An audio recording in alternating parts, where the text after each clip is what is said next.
Today, I'm talking with Simon Clark, the founder of Fortinet UK Limited. And today, I'd like to talk to you about the last cyber threat in the category of email, and that is staff awareness. But before we kick off the session, let me just paint a picture.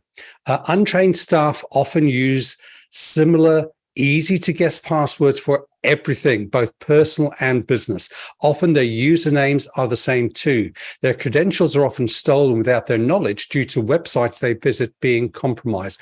In other words, it's not their fault, or they inadvertently click on a PHISH email, or perhaps they've written their details down and left them in an exposed position on their desk.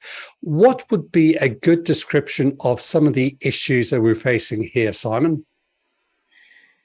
Well, it's hygiene. So staff training, they're the first port of call for hackers. They're the ones receiving the PHISH emails.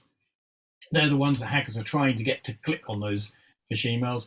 If they are more aware of the types of threats and the types of emails that they might receive that are malicious, then you're going to reduce the likelihood of them actually clicking on those.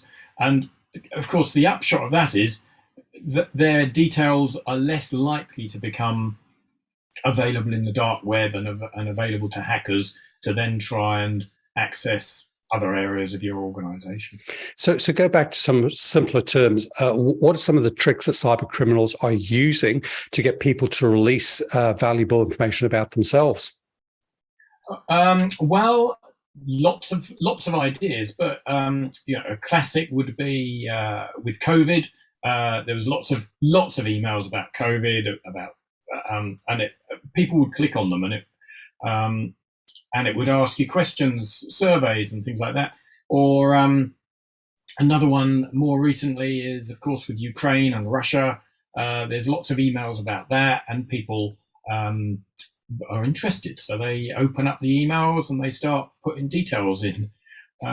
Often what happens is these organizations will take you to a page which will then ask you to verify yourself, and it might even look like your Windows login page or your LinkedIn login page, or any kind of login page that you're used to filling in pops up on your screen, and you fill it in with your username and your password, and now the criminals have got one step closer to what they're after in your organization.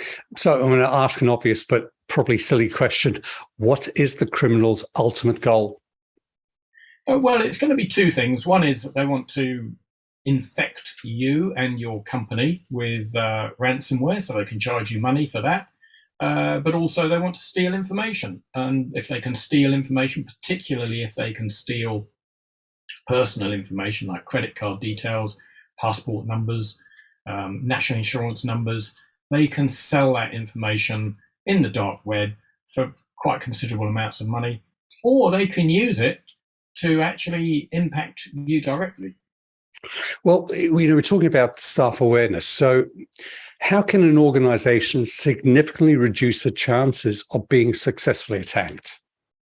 Well, if you have staff training as part of your whole security posture and part of your whole security strategy, staff training is a really, really low-cost way of adding in a layer of security. And actually, it helps the individuals in their personal lives as well. So it should be viewed as a very positive thing as opposed to a negative thing.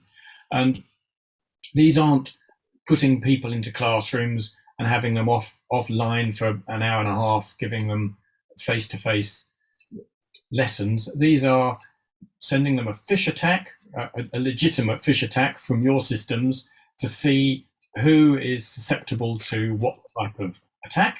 And then you send them a tiny little video, a few minutes each, that says, look, you clicked on this video, or you clicked on this type of threat, watch this video and it might help you not do it again. Well, that's great, because I think you're now creating that awareness amongst your staff in a non-threatening way, because you are showing them how easy it is to fall victim. If you look at this what are some of the other ways you can protect? I know that back in the day before COVID, BC, when we used to travel, we used to go to hotels around the world. And obviously, sometimes data roaming charges can be quite expensive. So we'd go and use the local Wi-Fi. Is that a good thing to do? And how can you protect yourself in those situations? Oh, well, I think most people now understand what a VPN is, a virtual private network. And that's, if you're going to connect through a public network like a coffee shop or a hotel wireless Wi-Fi, you should really be connecting back to whatever you're connecting to using an encrypted link, a VPN. That's probably the most critical thing to put in place to start with. And then the second thing I would suggest is multi-factor authentication. You probably see the acronym MFA, or single sign-on. This is where, and increasingly you'll see banks doing, and lots of companies you deal with now will send you a text to verify that it is you before they let you into the system. And that's what you should be doing on as much of your critical infrastructure as possible, making sure that whoever is actually trying to dial in is who they say they are. I think that's so important. We notice that a lot here in New Zealand, where people literally, as you mentioned, internet banking. Wow, I cannot do any transactions without getting that text code coming through, or some sort of secondary authentication, even coming into my accounting software or some of the other applications. I have to have authentication. So when it comes to staff awareness, how can Fortinet UK help? Well, we have relationships with a number of organizations that do these automated online